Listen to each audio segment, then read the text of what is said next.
Hey, everybody. Welcome to another episode of Crimes, Killers, Cult.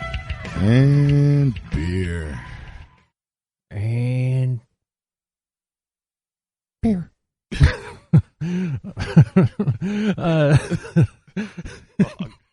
How did you derail me right at the fucking beginning? God damn it. Motherfucker.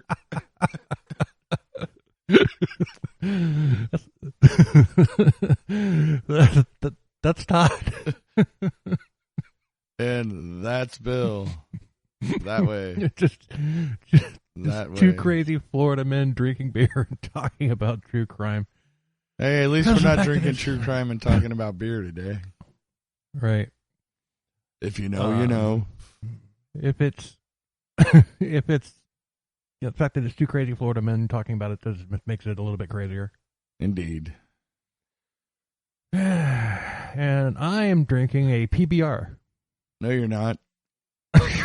I'm drinking PBR. You're drinking Bud Light. Right. If you're even drinking. Something like that. Well, you know, you've kind of like, you've cut back a lot, so I didn't know if you were drinking tonight or not. Can't do Crimes, Killers, Cults, and beer without the beer. I do it all the time, dude, but I'm drinking liquor, so I guess it's not really the same. Right. Yeah. Not quite the same. You know, when I did that Patreon episode with my daughter, yeah. I said, "Hey, everybody, welcome to another episode of Crimes, Killers, Cults," and she goes, "Apple juice." Oh, good for her. That's awesome. Hell yeah. So, Patreon, which will be up soon, I hope. Yeah, I know. I'm slacking. Dude, I have a lot of things. I have a lot of things on my plate right now. I'm working on it. I know you do. I was just letting them know that. Yeah, it's I know, but I felt the jab to the ribs there, ever so subtly. No, that wasn't intended. It's all good, bro. Intended. No, but I am working on it. I promise. I swear to God, we will have a Patreon soon.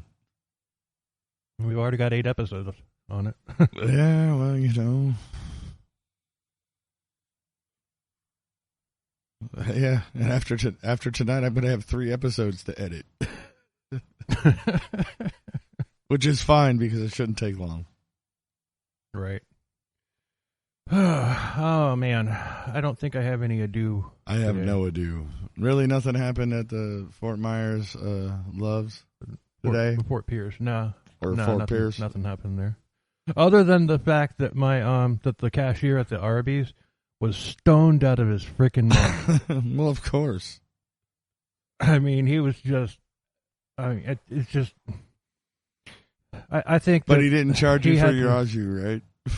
No, he didn't. All right, he charged me the right price. So no, nothing happened. No ado. Right. So. But I have no ado, so... On with the show. Well, the pumps are pumping slowly. It took 15 minutes to fill up my truck. Oh, well. But that's not a crazy story. No, that's not. So. That's just everyday life, bro. Yeah. Like, come on, Loves with the Arby's. You need to step up your game here. I need more shit to talk about. Past couple times I've been there, I know, right? Nothing weird has happened. You got no stories to tell, man. Like, dude, there was like 5-6 episodes in a row where you were like bitching about that place. I know. So, anywho, I guess on with the show then. Yeah. So this is part 2 of Henry Lee Lucas. Right. Here we go. And when we left off, they had just committed a robbery / murder, and Henry had killed for the first time with a gun, on a random person. That some people would say that was his first murder. I don't think it was. Disagree. I think that girl I think that girl was his first murder. I believe so but, too. And then so then Otis had raped the corpse, and Henry had watched, and then the two of them made sweet love. Oh. Yeah. So that's sweet where we left. Love. Ooh, wow. Sorry, Princess Bride. Anyway, not sorry. Moving on.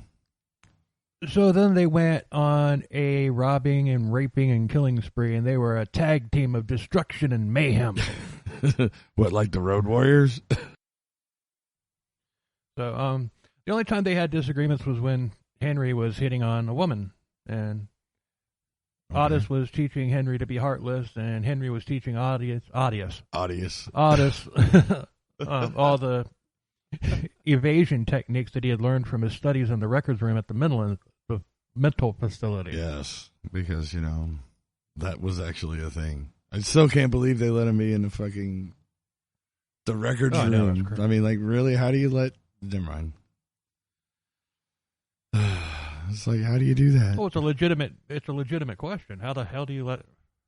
How do you let an inmate get a hold of criminal. A violent criminal get a hold of everybody's records that has all their fucking deepest, darkest, and secrets and all that shit in it? Yeah, no. Anyway, not the point, I guess. I don't know. So Otis then introduced Henry to, take a guess. Wait, I know. Are you hungry? I know, because this is the second time we did this. We're gonna go with cannibalism for 400. And you are correct. Yes.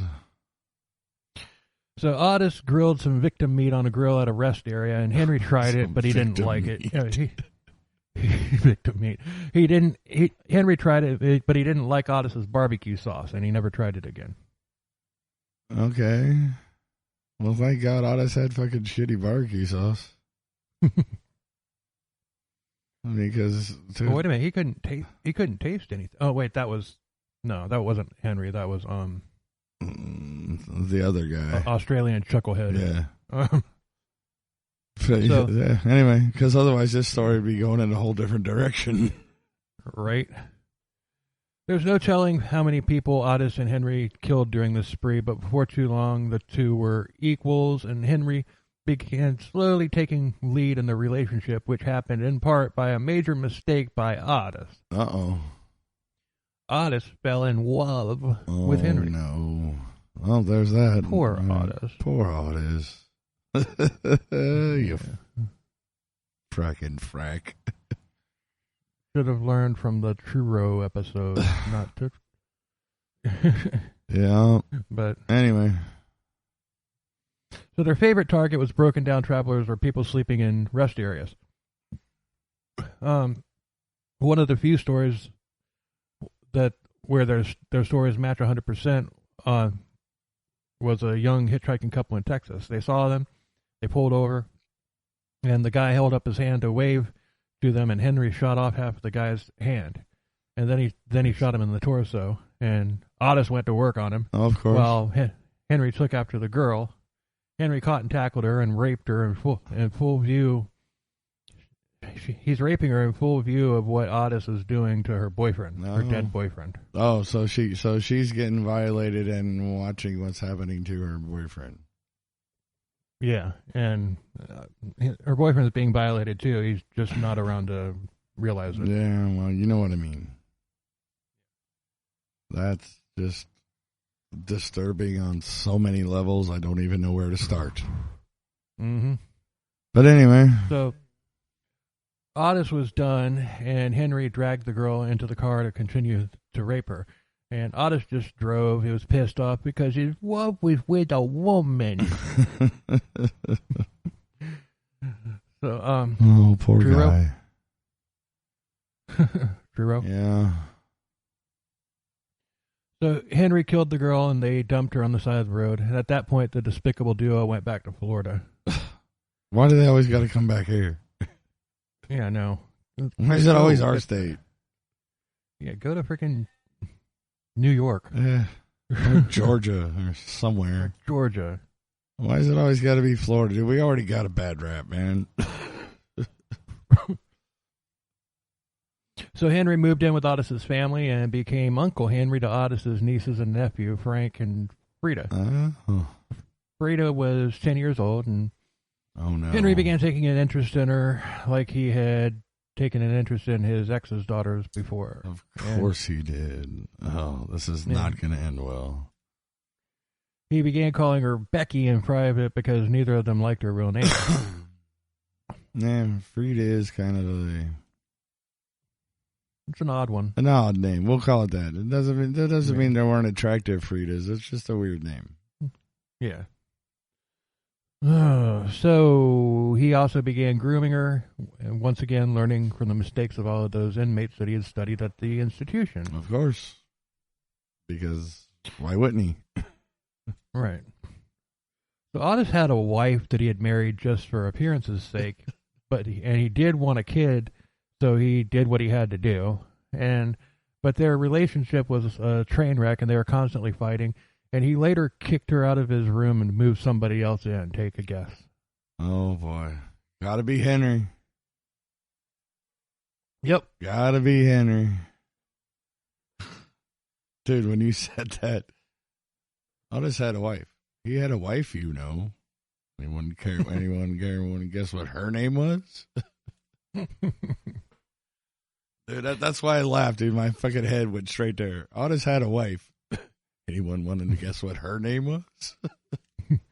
It didn't say, but Incontinentia buttocks.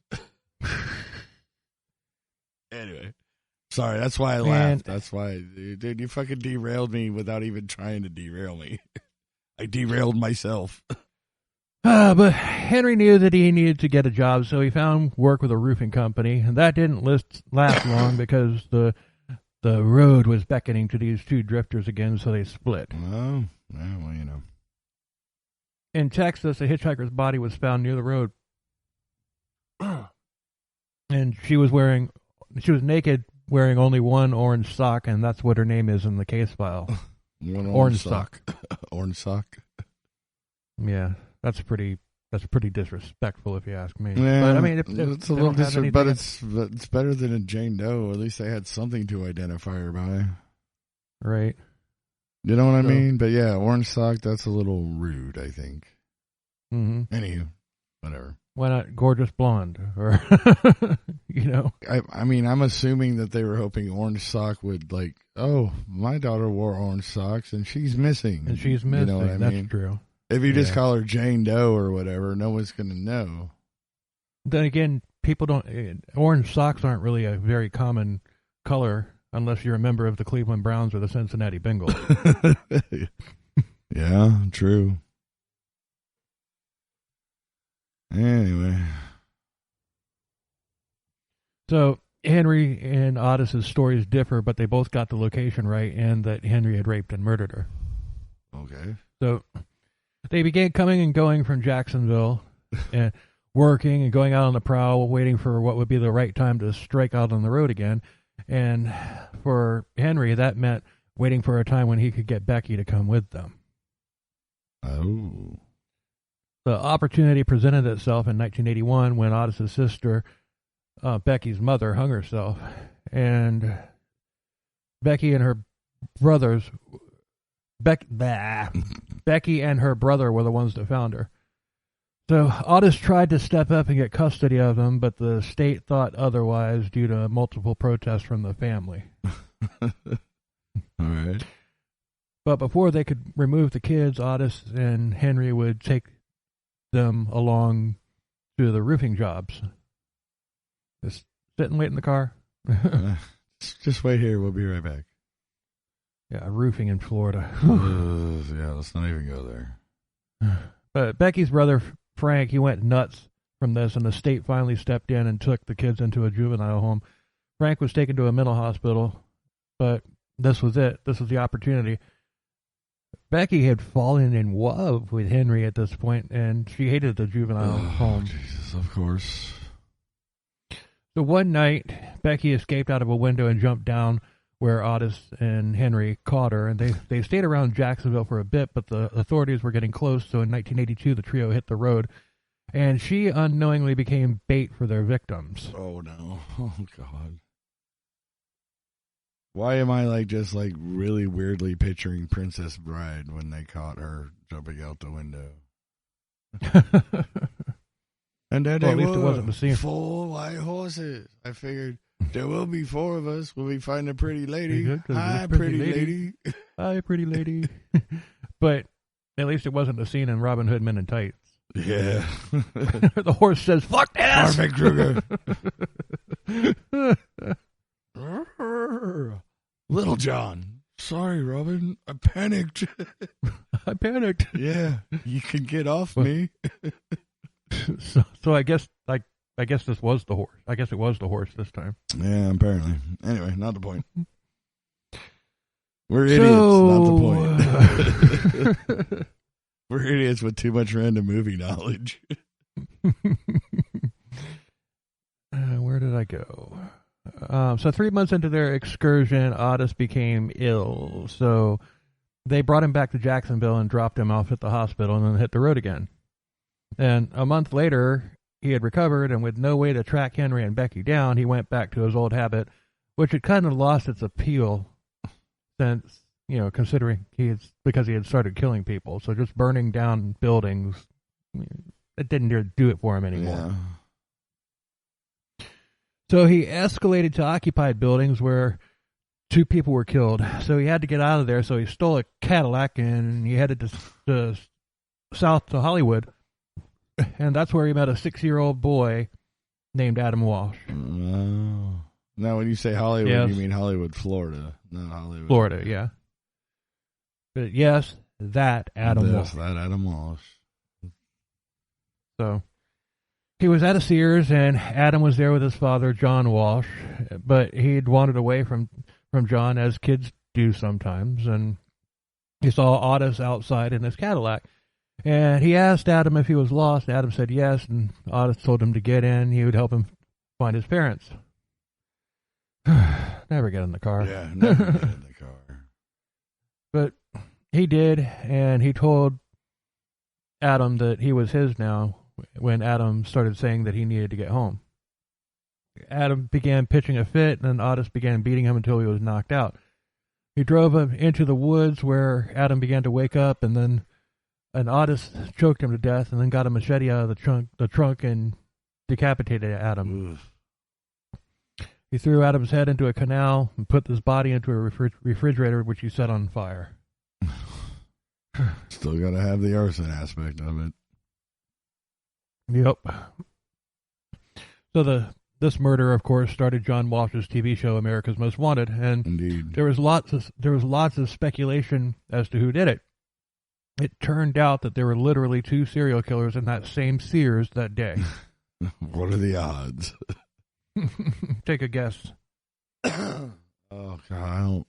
Who was the other one? I should know this. Episode 500. Episode 500. Bundy? No, Jeffrey Dahmer. Yeah, it was Dahmer. That's right. I don't know. Yeah. But Jeffrey Dahmer was seen there too, and police tried to get a confession out of him for it. And he just laughed, saying that he had already admitted to everything he'd done, and why would he leave anything out? Right. He was already condemned to death. Wait, but Dahmer was in the mall, but already in jail when they... No, he was in jail when they questioned him about Adam Walsh. All right, but how was he at the mall when Adam Walsh was there? If he hadn't gotten arrested in jail. yet. He hadn't gotten arrested yet. So he got arrested later. Okay, never mind. Like shortly later. Shortly later. Dude, that's going to be a t-shirt too, because you say that shit all the fucking time. Shortly later? Yeah. Shortly later is going to be a t-shirt. Shortly later. You like my Billisms and you know it. I do. That's why I'm making t-shirts out of them, bro. I do like them. If I didn't like it, I wouldn't say I'm going to make a t-shirt out of it. So, dude, we're going to have a store full of fucking t-shirts here in a little bit. It ain't going to take long, dude. People are going to have their choice. I thought we were just going to have like 1 or 2. Now we have like 10. Fertilizers for closers. Yeah, okay, 11 now. That was from our last week's episode. Yeah.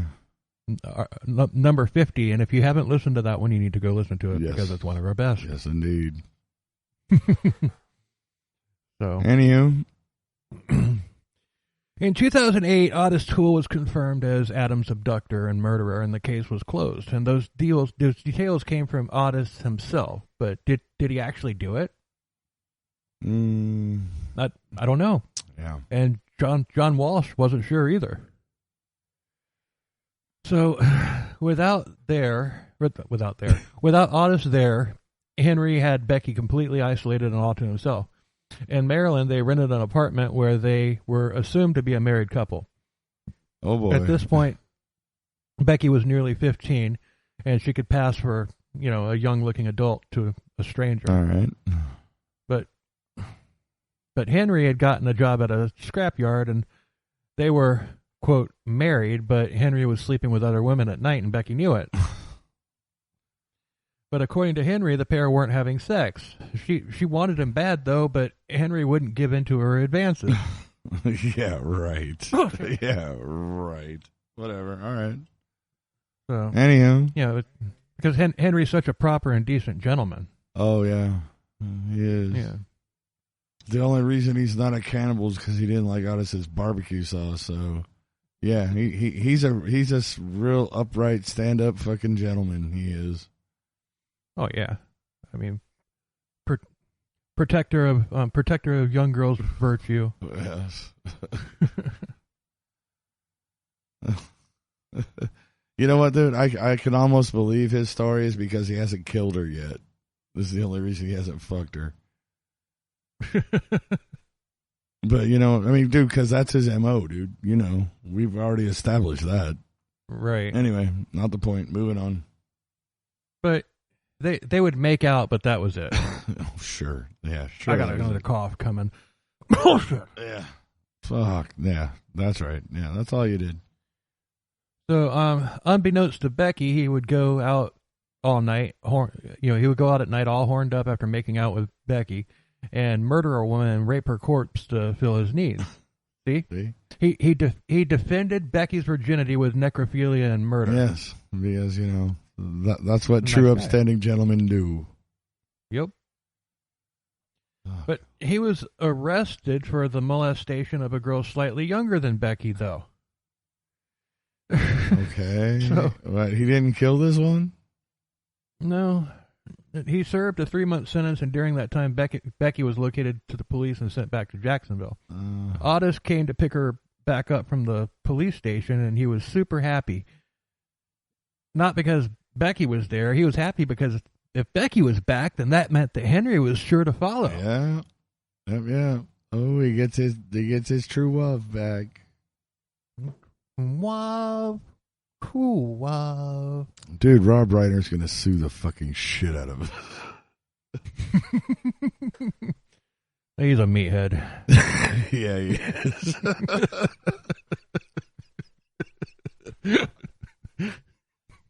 Damn you. Oh, and if you know, you know. That's all I'm going to say. Oh, fuck.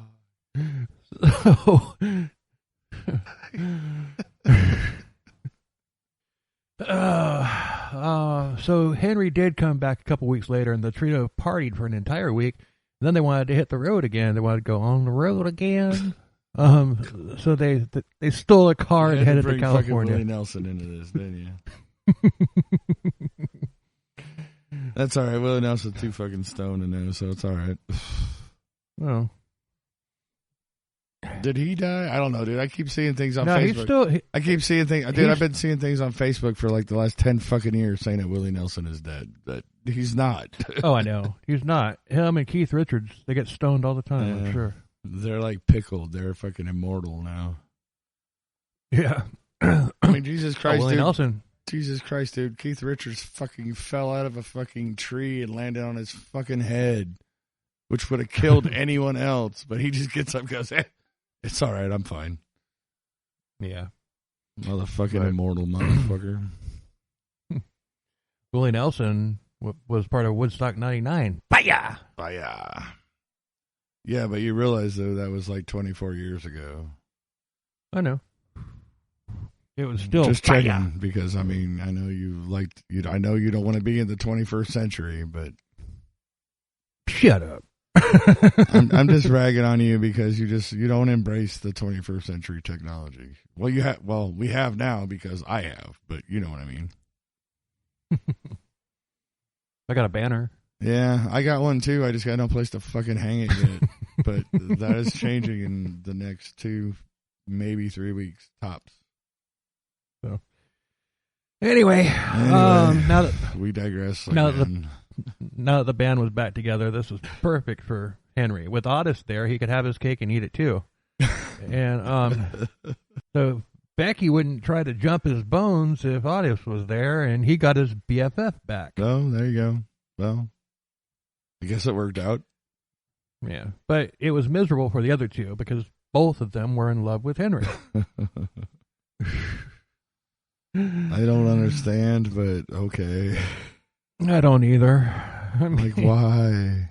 What I really don't get is, I mean, have you seen pictures of Henry Lee Lucas? No, I not in a long time, dude. That is an ugly motherfracker. Yeah, dude. I mean, dude, yeah, it's not like he's Jason Momoa running around killing people.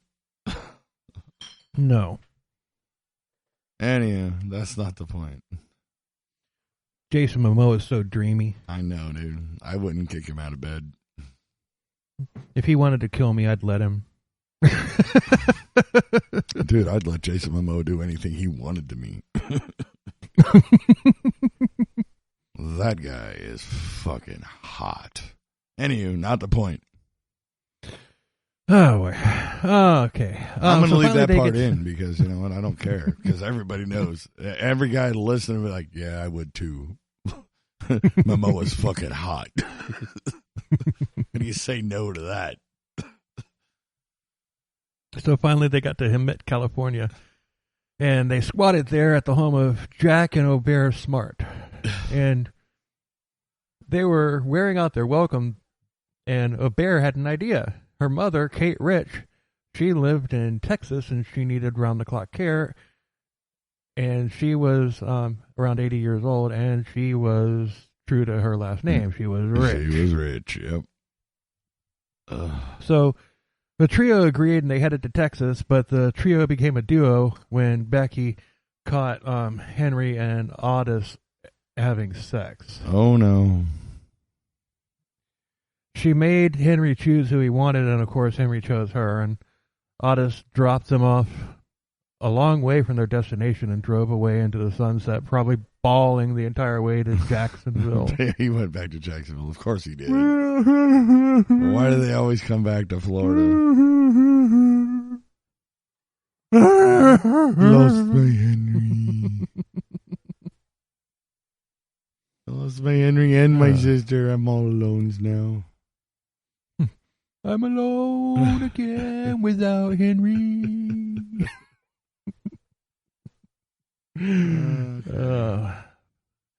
But that was the last time Henry and Otis ever saw each other. And by the way, you're welcome, Dokken, for us bringing you into this, because now maybe you'll get some fucking fame again. Pretty sure at this point I can sing better than Don Dokken. I'm pretty sure anybody can sing better than Don Dokken at this point.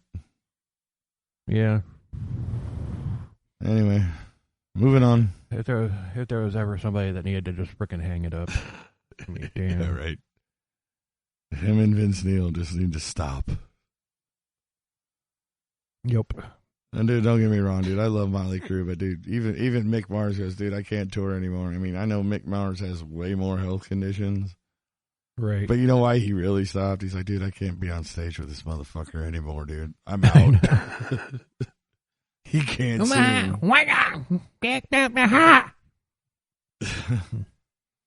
Anyway. So they were hitchhiking, and a man offered them a ride, and the man introduced himself as Reverend Reuben Moore, the preacher of the House of Prayer, and they were welcome to stay there as long as they needed. And they accepted, and they got settled at the commune.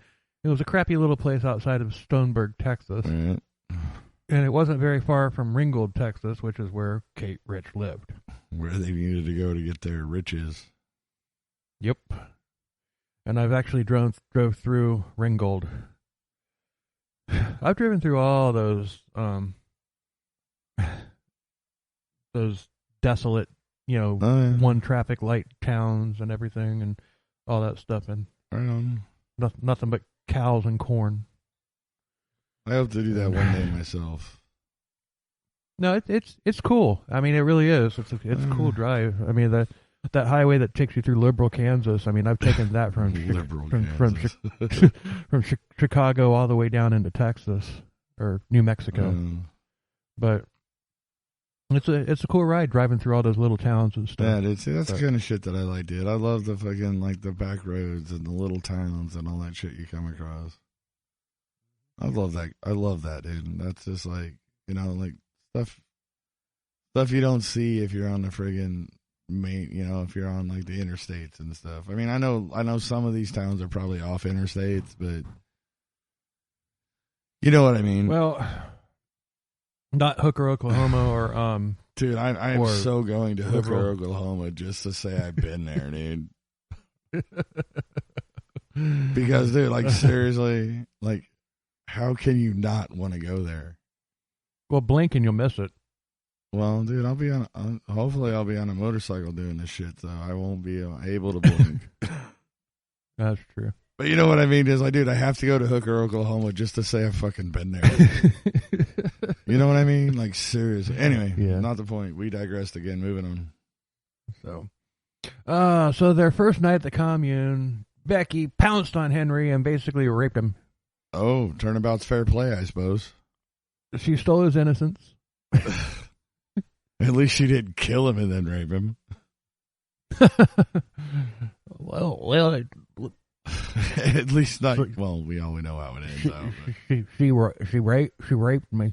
I was like, no, please, no. And, your mouth is saying no, but your body is saying yes. Yeah, she just wouldn't. She wouldn't take no for an answer, see, and she just took it. Yeah, whatever. You can't rape the willing. I'm sorry. So, poor Henry, she stole his innocence. Oh, but so Henry was now her man through and through. Of course. So, the first night at the I already said that. The next day, they borrowed a truck from the commune and they drove to Kate Rich's house. And they made introductions, and soon they were doing odd jobs and helping Kate out with whatever she needed. But something else happened that they weren't expecting. Kate started sending them to the store with signed checks. Oh, no. So he started making checks out to himself and buying liquor. But Kate was rich. Yes. And the smarts were smart. Yes. Yes. They were tracking Kate's bank account activity. So they alerted Kate, and she confronted Henry about it, and then Henry just vanished. They quit. Oh, yeah. But Kate was willing to forgive and forget, but the smarts weren't having any of that.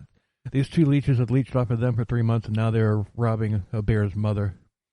So she filed a police report, and this was the first thing that began piling up that would later bring Henry Lee Lucas down. Uh-oh. But back at the house of prayer, and this isn't Mother Anna's house of prayer. Yes. We did that one already. Yeah. But Henry was ready to get the hell out of Dodge, but Becky and Reverend Reuben put the brakes on that. Becky liked living there. She was happy, and Reuben was letting them stay there rent-free. Oh, well. So the next morning, Henry was on one of Reverend Reuben. Reverend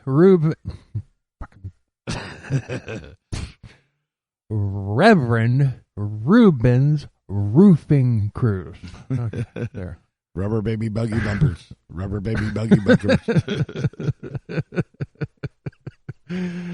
So life was good for a while, but Henry was getting bored and he needed to kill. I need to kill. Yes. Wait. I need to kill. And you know what else? You know what else? You know what else I need? I need a drink. I need a drink. I drink. Yes, I need to rape a dead woman. And have a drink. And then have a drink because I'm ashamed of what I did. But there was no alcohol allowed at the commune, and they were in a dry county as well. Oh, well, damn it, man. Yeah, well, that sucks for him. Yeah. So Becky was becoming a believer, and she wanted to clean her life up and become a better person. And this, of course, irritated Henry as well. Well, yeah. Being a murderer and all, I could see how that would irritate him. Yeah. So Becky wanted to go back to Florida and answer for escaping the juvenile shelter, and Henry wasn't going to let that happen. She insisted that confession is the first step to forgiveness. Oh, boy. And, you know, I could see a young Juliette Lewis playing Becky. Yeah. If they made a movie about her. Oh, yeah. Definitely. like Cape Fear. Oh, I was thinking maybe like From Dusk Till Dawn, Juliette Lewis. Yeah. Because From Dusk Till Dawn, she was closer to being like a 15, 16-year-old or whatever she's supposed to be right now. In Cape Fear, she was like a child. Oh. At least that's how I remember it anyway. Dude, it's been 100 years since I've seen either of those movies. There's that one scene where she's sucking on Robert De Niro's fingers that made me cringe. Yeah. Yeah, let's not talk about that. She had to have been 18 when that movie was filmed, though. At least I would hope. It's hard to say. But I really could picture Juliette Lewis playing Becky in a movie about Henry Lee Lucas. Yeah. A young Juliette Lewis. Because, dude, what is she like? She's like in her 50s now. She's like old as us. Yeah. Anyway, not the point. Moving on. If Becky was going to confess her sins, that would likely include the sins of Henry and Otis as well. So they were driving to another town to get supplies and liquor, and Henry's attempts to reason with Becky failed, so they got into a fight, and they stopped at a truck stop to eat. And after they ate, they went back to their truck. Excuse me. And as they were walking behind some trailers, Henry strangled Becky and then dismembered her body and scattered the pieces in the desert. Oh. He knew that he had to get out of there, but he was broke, but he just happened to know somebody who was rich. Right? And they have the same last name. So he went to Kate Rich asking for some money, and she scolded him. She's like, asking why he thought that she hadn't done enough for him already. He said, I need money to go find Becky. Need money to go find Becky. Oh, hey, we got in a fight at the truck stop, and she ran off, and she jumped in with the first trucker who would pick her up. Oh, Jesus. All right. But Kate didn't buy any of this at all, and she told him that he had robbed enough from her, and now he's going to stand there lying to her face. She said that she was going to call the police, and Henry couldn't have that, so he strangled her to death, and he raped her. Oh, of course. She was 80. And she was 80. Mm-hmm. So he then dismembered her and put the pieces into a wood-burning stove. He then found what cash was on hand, and he grabbed the checkbook and some valuables, and he bolted, but then he realized that there was no signature on the check, so they were worthless to him. Old Henry Lee Lucas may have been a lot of things, but a forger wasn't one of them.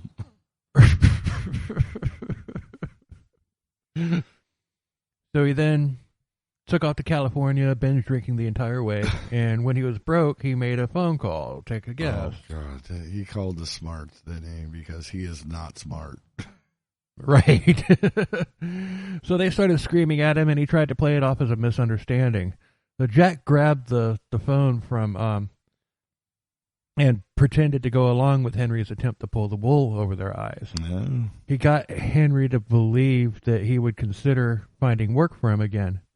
So he had Henry meet him the next day at his friend's house, who supposedly needed some handiwork done. Okay. So Henry completely oblivious to the fact that he was being set up, probably due to being drunk and all of his mental issues combined, agreed to meet up there. It's a trap. It's a trap. So at the next day, he got close to the address and he was pulled over. And then it was when it dawned on him that Jack had set him up. This is almost as satisfying as BTK and his floppy disk. Yeah, it is. Oh, and by the way, you were right. Juliette Lewis was 18 when they did Cape Fear. Good. She didn't look it, but she was. No, she didn't. Not at all. Dude, she was born But I in guess 73, that's why dude. I just found that out, dude. She's fucking 49 years old. She's younger than my ass.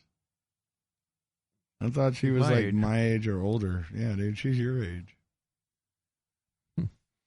Hey, Juliette, what you doing? How you doing? How you doing? You ever heard of our podcast? We have a podcast. We're almost famous.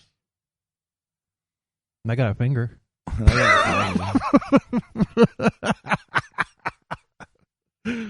Oh, God. And it had to go there. Well, of course it was going there, but you know what I mean. No, I'm sure my finger tastes better than Robert De Niro's. You don't know that. Neither do you. No, I mean, I don't want to know. I don't want you to know. I don't want to know what Robert De Niro's finger tastes like. I hope he put some like cherry chapstick on that shit or something. Oh, God. But knowing Robert De Niro, he probably stuck his finger up his ass right before she sucked on it. You know, De Niro would do that. Anyway, well, moving on. At least he's never shot anybody in real life. That we know of. He's not Eric Bowen. Yeah, that's true. Oh, boy. Now we're really going. So Henry was arrested, and news of Kate's disappearance got to the Smarts. So they told their suspicions about Kate's disappearance and Henry's likely involvement to the police, but they had no real evidence, so they had to let Henry go. Okay. So he bolted, but the detective didn't just brush this off. He put a pin in it. God damn it, would you even put a pin in it? So Henry went back to the house of prayer with a sob story about Becky running off with a trucker. And Reuben was suspicious, and he knew that Henry had dealings with Kate Rich, who was also missing. Mm-hmm. So Reuben allowed Henry to sleep there, and then he drove into the town to find the sheriff. And the next morning, Reuben, you see, this house of prayer, it's commune and everything, and for all intents and purposes, it's a cult. Yeah. But this one's not a destructive cult. This was actually, they're just a bunch of people with a common goal. Right. But you could still probably call it a cult. Maybe, but not in the destructive, not in the typical type, cult sense. But yeah, I guess you right. could. Because there are communes where people aren't brainwashed, and I mean it's just what I mean. Yeah. But yeah, I mean from the outside, yeah, it looks like a cult. It's like, what are you fucking hippies doing in here? Yeah. Anyway. So the next morning, Reuben sent Henry on an errand, and while out, he was pulled over by Texas Ranger Phil Ryan.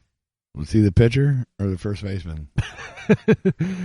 I think he was the catcher. Oh, the catcher. Well, see, I didn't want to go pitcher and catcher like right next to each other because that has other connotations. Well, he caught criminals, so he's the catcher. Oh, okay. So you totally took it to an entirely different place than I was. A literal. Yes, a literal catcher. Yeah, I got it. I see a kitty cat. Mm-hmm. That's my princess walking back there. So they searched his car, and they found a gun, which was illegal for Henry to have since he was a felon. Yes. So Henry was arrested, and he would never be a free man again. Oh. Yay. Thanks you. Good For night. listening, everybody. Cheers, everybody. Police tried to interrogate Henry, but he wasn't talking for once in his life. So they had taken his clothes as part of a weapons search, and they made him sit in his underwear. And when he refused, they also refused to give him a cigarette, so Henry requested a lawyer. And they said that they were trying to find a lawyer. This is Texas, remember? Oh, that. yeah. But they were trying to find him a lawyer, but all the lawyers are busy at the moment. Yeah, of course they are. See, we've only got 2 lawyers, and one of them's like in Spain, and the other one is I don't Just know. doesn't care. You cut the other one off at an intersection, and he doesn't like you. So you're screwed, pal. You are screwed. So this ruse went on for a couple of days. All the while they were trying to get him to talk, and they asked him about Becky, and he flipped out. But he finally told him the story about Becky running off with a trucker. So they sent officers to the truck stop, and a waitress said that she remembered them being there arguing and leaving abruptly. So they ignored this because this could actually validate Henry's story. Right. So they switched their focus to Kate. Henry was cracking under the pressure of nicotine fits. He finally opened up and it admitted to killing Kate, but he couldn't remember where he had burned the body, which was kind of dumb. Yeah. He admitted to killing Kate, but he allegedly couldn't remember where he burned the body. Allegedly. You put it in the wood burning stove at her house. Yeah. How do you not remember that? How do you not remember that? Yeah. But just like that, he was handed his clothes and a cigarette. So, they also brought him a hot meal. So he kept talking. They typed up a confession for Henry to sign, but he added a handwritten addendum at the end of it. Said, I'm not allowed to contact anyone. I'm here by myself. I still ain't got no lawyer. I have no right, so what can I do to convince y'all of this? So he was booked in jail, and when he finally got his lawyer, Ron Ponton, I guess he had just gotten back from Spain. Yeah. But he looked at the confession and immediately recanted it because it had been acquired under lots of duress. And this had precedence because it basically voided every word that Henry had said. And there was no physical evidence tying Henry to anything. So Ponton worked this case so fiercely that it ruined his relationship with the police for years. Oh, I could imagine. Well, they were fucking dicks, though. Yeah. I mean, dude, they seriously coerced a confession out of this man. Oh, I know. And he could have. Henry. I'm surprised that Henry Lee Lucas's attorney didn't have him countersue. He should have. Mm-hmm. But his lawyer probably was also like, dude, the cops hate me fucking enough as it is, dude. We're not doing any more damage. Yeah, well, he should have moved to Chicago or something. To Alaska. Just gotten out of everybody's way. No, the attorney. He was obviously really good. That's what I'm saying, though, dude. But he pissed off all the cops by defending him. He should have moved to Alaska and just got out of everybody's fucking sight. Yeah. Anyway, not the point. But you know. The bone fragments had been found in Kate's stove, but they were so far burnt that it was impossible to identify who they had come from. Yeah. So, circumstantial evidence. Somebody was burned there. Don't know who. So the search for Becky was still going slow, and all they had was the location of the truck stop. Well. But as they searched the surrounding areas, they began to find human body parts, and they assembled what they had, and it was obviously a human teenage girl, but it could have been anyone. Right. Still in court, Henry pled guilty, and he confessed in court about killing Becky and Kate and about 100 other women, too. Yeah, well, you know. So his attorney, Ponton, he lost his mind. He's like, what the?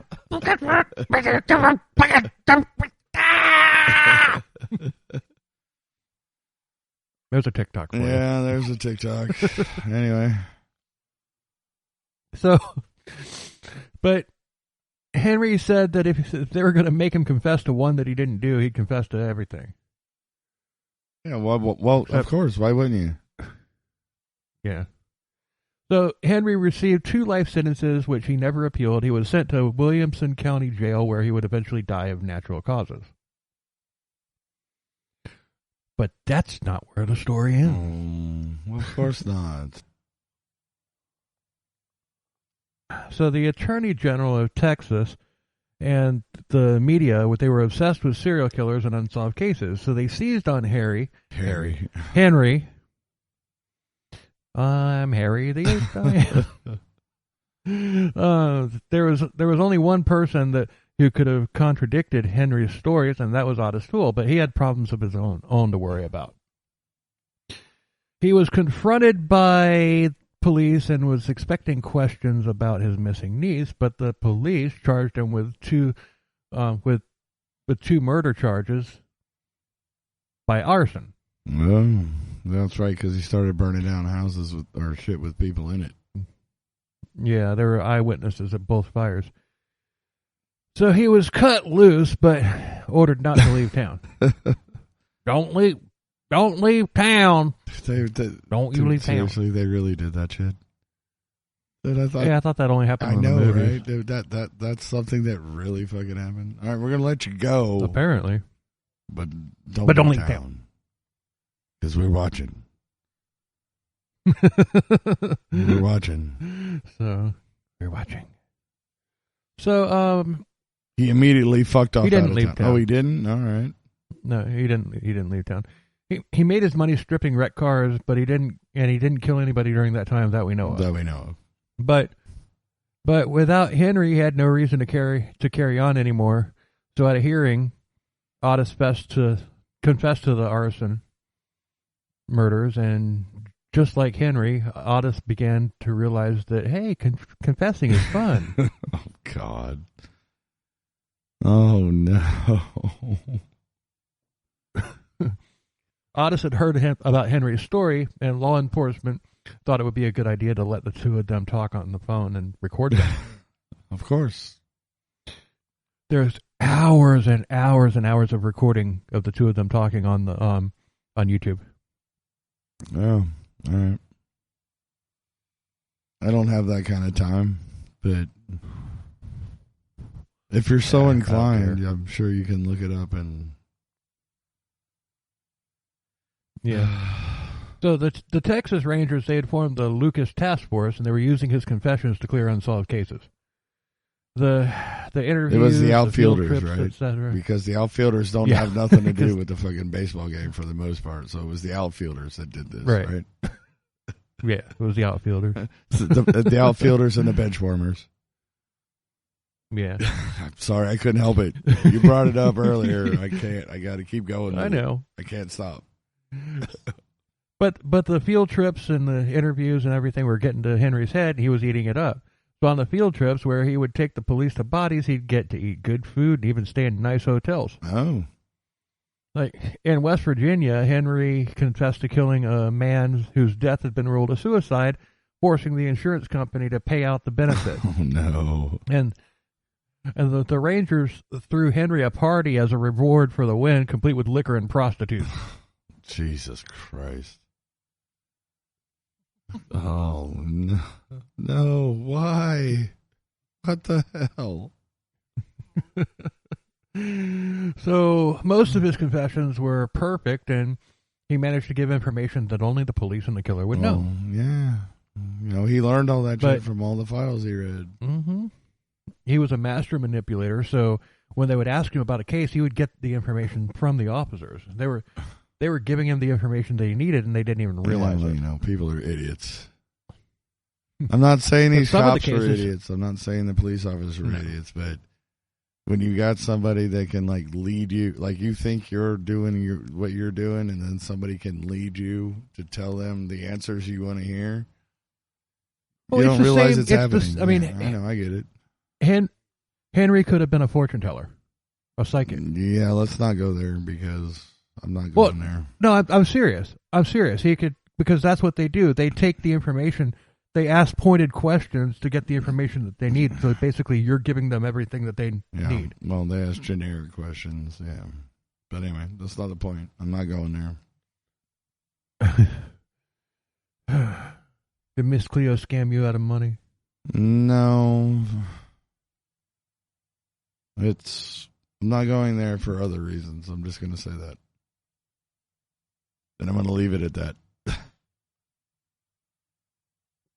I know that's very cryptic and everything, but I'm not going to talk about it. Now you got me. I'm not going to talk about it on here. I'll talk to you about it later, but not on here. No. Okay. All right. That's fair. That's fair. So, but some of the cases he would deny just for good measure. Like, no, I didn't do that one. And that honestly made the rest of his story seem more legit. Like, I didn't do that one. Smart guy. Yeah, he was an idiot, but he was a master manipulator. And sometimes the police would throw him hints to jog his memory. Well, of course, because you have to do that. Right. But in order for him to have committed some of these murders, he would have needed a transporter device like in Star Trek to pull it off. Because he was like, it's like he'd confessed to this murder that took place in Texas on March 3rd, 1987, and then a murder that took place in frickin' West Virginia, March 3rd, 1987. Yeah. Dude, unless you the Flash, you ain't done all this shit, boy. Oh, he might have been the Flash. He could have been. He could have been. Did they ever find it? Did they ever find a red rubber suit? No. With lightning bolts all over it? Okay, so he wasn't the Flash. That we know. No, I'm not saying he was the Flash, but I'm just saying that no one's ever seen him and the Flash in the same room together. So. Together, right? Exactly. That's just like I'm not saying I'm Batman. I'm just saying that nobody has seen Batman and me in the same room together. I'm just going to leave it at that. I'll show myself to the door. I'm Batman. So, while Henry and Otis were talking on the phone, they came up with the Hand of Death cult story. Oh, God, this shit. And this was during the Satanic Panic, so people were all eager to believe the stories, and it's so elaborate that, it's extremely elaborate. It's, interesting. Yeah. Like I said, you can find all of it on YouTube. But if you want to hear the story about it, listen to part 3 of last podcast on the left series on Henry Lee. Yes, we talked about that in part 1. Right. But the cult's supposed headquarters were in the Florida Everglades, and police went out there to search, but they didn't find they're anything. The ones that released all the pythons. They probably were. It's about the right time. 92 is when Hurricane Andrew hit. It's a little early, but it's close. Yeah. You know what I'm saying? I mean, dude, they're a fucking death cult. Why wouldn't they release a whole bunch of pythons into the Everglades? No kidding. But you know what? I can see the I derailed myself. God damn it! Can you imagine the FBI task force going through the Everglades and everything, and happened to stumble on a small town drug ring or something like that, or the Python House, or the Python House. All right, where's the body? And there's like, what body? We just grow weed. Where's the body? We just got weed here, man. What do you mean you just grow weed? I mean, this isn't the cult house, weed, man. No, dude, we're no cult. We just grow weed. The cult? No, the cult's like over there. Go that way. Yeah, they're over there. Fuck off, man. We just grow weed. All right, everybody, fuck off. Weed. They're just growing weed. They're insignificant. Let's go over there. They said they were that way. We're going that way. But they must have an underground lair. It's an underground lair. Like the Legion of Doom. They have the thing that just rises up out of the swamp. Rises up out of the swamp. Dude, that's it. The Legion of Doom was the Hand of Death cult. They just got the thing that looks like Darth Vader's helmet that rises up out of the swamp. God damn it. Fuck, I'm a nerd. God damn it. But I'm an idiot. There's a building near me that looks a lot like the Hall of Justice. Yeah. It's over at the it's over in Auburndale. Oh, dude, we'll have to go check it out, dude. We'll have to take pictures there. The only thing is the pillars on the side of the curved part, they don't go up high enough. That doesn't matter, dude. If they went up any higher, but there's also a building that looks just like it in downtown Cincinnati. Oh, all right then. I mean, it looks just like road trip.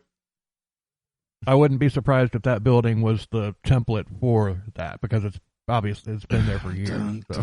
Dude,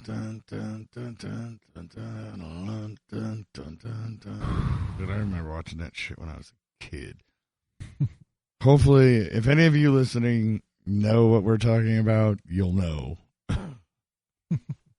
If you don't know, then look up Super Friends on YouTube. Yeah. I'm sure you'll be able to find it. So, they went looking in the Everglades for the lair, and they couldn't find it. But Otis even confessed to killing the orange sock girl, but Henry had confessed to that as well. Oh. They both confessed to that. Conflicting confessions. Yeah. So Henry got on Houston Detective Linda Irwin's radar when he confessed to 13 Houston area murders. And she contacted the Lucas Task Force, and she had an unsolved case which matched with Lucas's MO. And she wanted to interview him about it, so they allowed it, and she did. Excuse me. She did. And Lucas confessed to it. Yippee-ki-yay, right? You'd think. Wrong. She thought Henry was full of shit from the get-go, so she concocted this case using pictures from a solved crime scene. And then... This sounds a little familiar. What kind of a... what kind of a... I can only imagine if a podcast ever... What kind of assholes would do something like that? Well, yeah, okay, whatever. Assholes be assholes, I guess. But she reported this to the Texas Rangers catcher Phil Ryan, and he began using this technique to vet Henry's stories. But by this point, Henry had confessed to over 3,000 murders. Jesus Christ! Oh, what the fuck, dude? Damn, them fucking outfielders been busy, huh? Jesus, 3,000! Holy crap! How? What is that? That's like you don't over how long a period of time? I mean, dude, what is that like? Let's just call it 10 years. 10 so that's years? like dude, that's like what? Fucking what? Like 5-10 people a day? A day, yeah. I mean, dude, I haven't done the math, and if somebody wants to do the math, please correct me in the comments if you're watching this on YouTube. But I mean, dude, that's a lot of people. Yeah. So it's just like, but he's just having fun. Oh, yeah. Well, I mean, fuck it. If you're going away, you might as well go down with whatever. Yeah. Look, he loved the hand of death angle, and he claimed he confessed to bringing children to the Everglades for sacrifice, and he starred in snuff films. Of course he did, because why not? He claimed he was involved in Jimmy Hoffa's assassination. In the 40s? This is all hand of death shit. Dude, they just started this. Fuck me. He even claimed that they didn't start the hand of death. They joined the hand of death. The hand of death has been around for hundreds of years. I thought they started it. I thought it was something they started. No, they didn't start it. They joined it and quickly became like they rose up through the key enforcers. Okay, yeah. Sorry, I was a little confused. I thought they were started it, but okay, I got you now. My bad. So He even claimed that he and Otis were the ones who delivered the poison to Jim Jones in Jonestown. Oh, of course they did. Because, why not? You know what? If Henry Lee Lucas were still alive... Oh, shit, that reminds me. I have something I have to do. I would like to ask him, did you deliver the Kool-Aid too? Yes. And if he said yes, I would know that he's full of shit because it wasn't Kool-Aid, it was Flavor Flavor Aid. Aid. Yeah. Damn it. Well, okay, so you know what? They could have actually done the Jimmy Hoffa thing because it wasn't until he was like 71. I always thought it was like in the 40s or something, 50s, whatever, but apparently it was in the 70s. Well, you think 40s and 50s when you think mafia shit. Oh, yeah.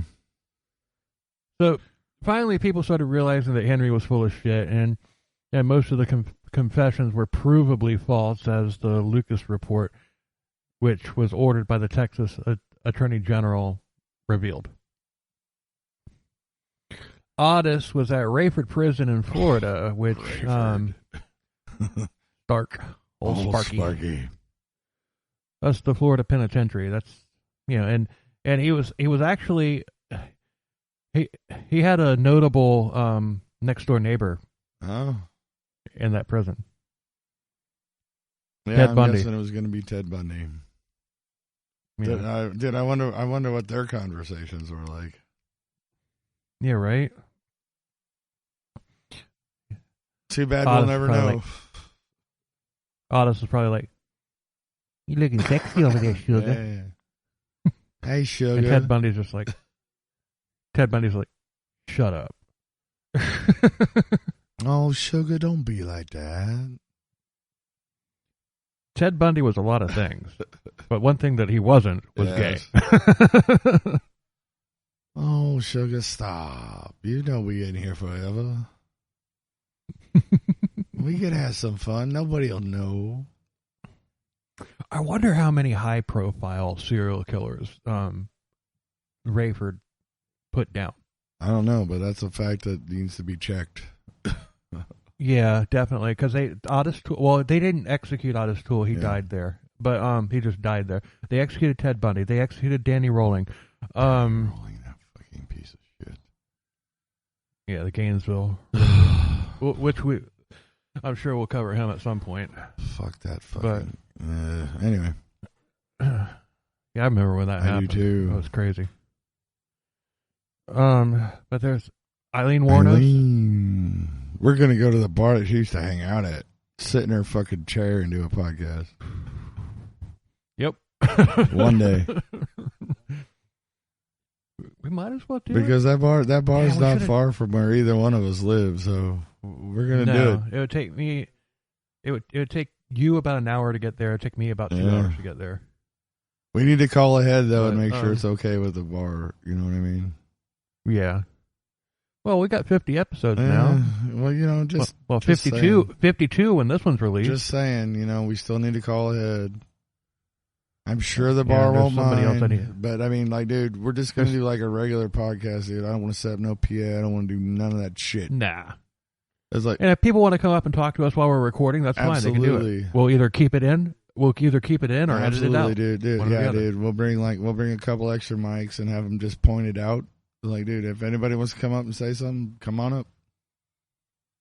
Dude, and we're gonna sit at her table. We'll set up. We'll have other cameras set up. Dude, yeah, we're just sitting here. We're doing a podcast. If you want to come up, you got something to say, come on in.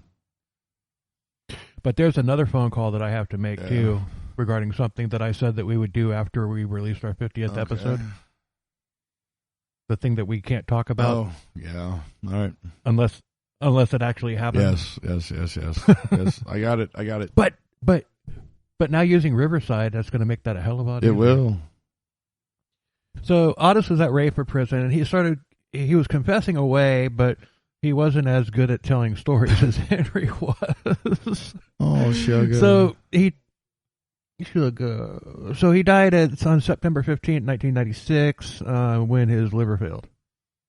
Well, that's what happens when you eat humans. Yeah.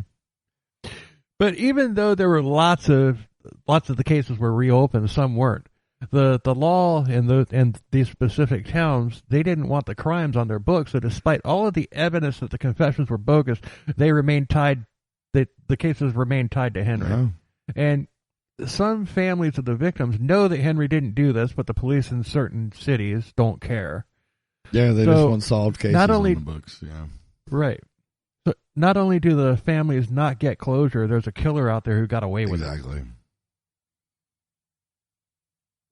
Because, yeah, hey, we got this guy confessing all this shit. Case closed, case closed, case closed, case closed.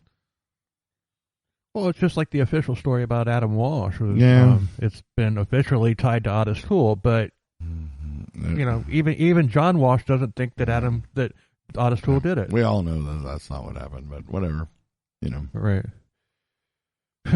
Maybe Jeffrey Dahmer did it. Yeah, right. I'm fucking sick. Oh, fuck. Whatever. If he did do it, he paid for it too, so it's all good. Right. I mean, he paid for it in a different way, but yeah, he paid for it. Right. So Lucas had been retried and was on death row now, but instead of life in prison. But in 1998, then Governor George W. Bush commuted his death sentence to life in prison based on the findings of the Lucas report. Which, you know what? I mean, I get it. Yeah, I totally see that. I mean, it's just like there's people. I mean, dude, they got proof that he lied about shit. So, right. I mean, so I've listened to podcasts. I mean, we do our best not to get political on this podcast. Our political views are what they are, and they have nothing to do with this podcast. Yes. So, but I've listened to podcasts where it's obviously a conservative or obviously a liberal. I've listened to episodes about Henry Lee Lucas, and it's like the liberal ones are like, oh, of course he did. That stupid piece of crap. He just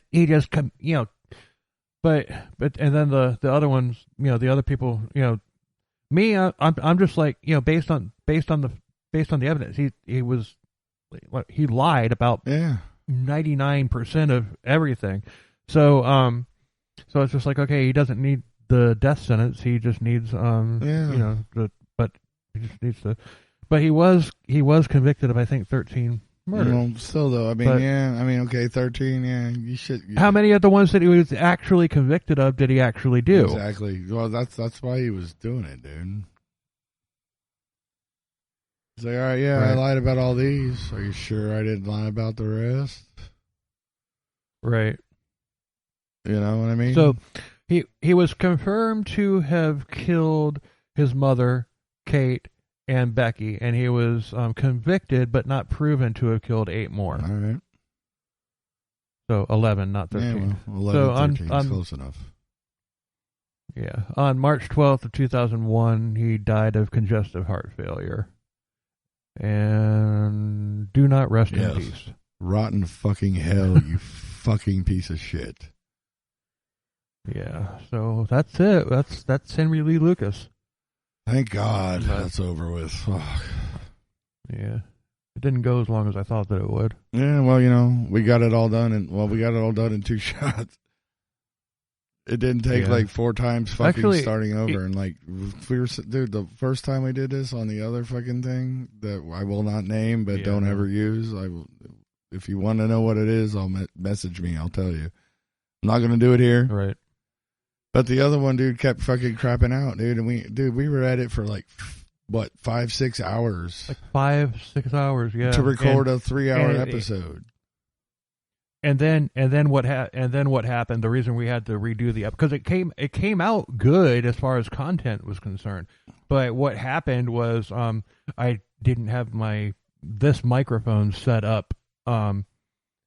It was the microphone on the other webcam. Platform, his webcam mic. So it was picking up everything going on in his house, and it was just, there was no fixing it. No, so it's just we had to redo it, and then we started doing part 1, and we just got to the point to where, just like, I really don't feel. Let's make this a 2-parter because I just want to stop.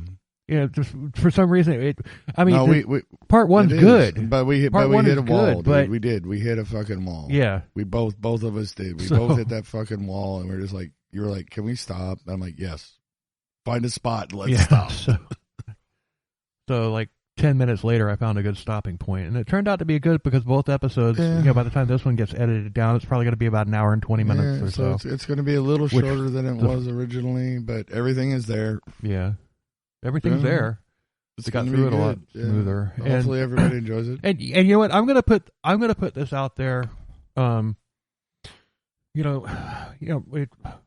don't know if when we were talking about collab, that I don't think that's probably going to be in the episode. That's probably going to get cut out because we. But I will say this: if you've got a new podcast or whatever, if you've just started out and you want, somebody to help. I mean, we've been at it for a year. I'm not saying we're not Last Podcast on the Left. We're not the Brohios. We're not Necronomipod. We're nowhere near. But we're doing okay. So it's like if you want to collab with us, BillZillaProd@gmail.com. I mean, we're cool. We like doing the collabs. The ones that we have done have been a lot of fun. Absolutely. So and we've learned a lot in like actually the last 2 weeks. But then again, though, if anybody's new to it, they probably already figured all this shit out because, dude, we're just old school metalheads that fucking, you know what I mean? So there may or may not be something we can fucking teach you. I don't know, but I'm not talking about teaching them. I'm just talking about helping them get exposed. No, but you know what I mean? Like, dude, how do you guys do that? Well, we use Riverside. But in all, how did you do it before? Don't ask. Yeah, don't ask. I'm embarrassed. Don't ask. Yeah. No, we were doing it the hard way. We definitely were doing it the fucking hard way. But that's what I said, though, dude. Me and Bill are both like old school fucking metalheads, dude. We did it the only way we knew how. I never even thought to look if there was something like Riverside or any of the other ones, especially the one that I will not name. But anyway, not the point. The point is that, I'm sure anybody that's new to this has probably already known this stuff, and it took us nearly a year to figure out, oh, really? It's this easy? I was trying to do it the hard way. I was trying to do shit with OBS and, like, setting up 10 monitors so I could keep track of everything. And we were we were using our phones to talk to each other, but we were recording into digital audio recording platforms that you would use to record songs. Yeah, dude. Yeah, we were doing it completely the hard way. It was a total Rube Goldberg machine, and if you know what that means, you understand. Anywho, not the point. Right, but seriously, if you got any, or hell, if you're a big dog podcast that happens to stumble across our episode and wants to do a collab, BillZillaProd@gmail.com. You want to have some fun with a couple of fucking infants with attitudes? We're ready. Yeah. So anyway, I don't know what the next episode is going to be because I haven't done anything. You better get to work. I better get my ass in gear. Especially considering we're not going to make people wait a week for this episode. We're not as far ahead as we thought we were. Nope. I mean, we're I don't have anything on deck, right, but not as far ahead. Right. Fuck me, dude. I don't have anything on deck. That's my job. I know. Well, apparently you're rubbing off on me because now I've got fucking mush mouth.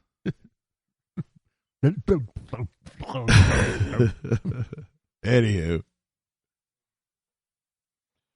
So, like, subscribe, hit the dingy dongy thingy if you're watching this on YouTube. Yeah. Do all that. Follow us on all our socials. It's on the website. You know the drill. CKC_beer on Instagram and on Twitter. We're most active on Twitter, but we have a Facebook page as well. Our website, that's going to have all the merch on it, and it's got my original music. Cha-ching. Shameless self-promote. You know what's going to happen, though, soon is it's going to have my music on it, too, dude, and then we're going to be in competition. Cool.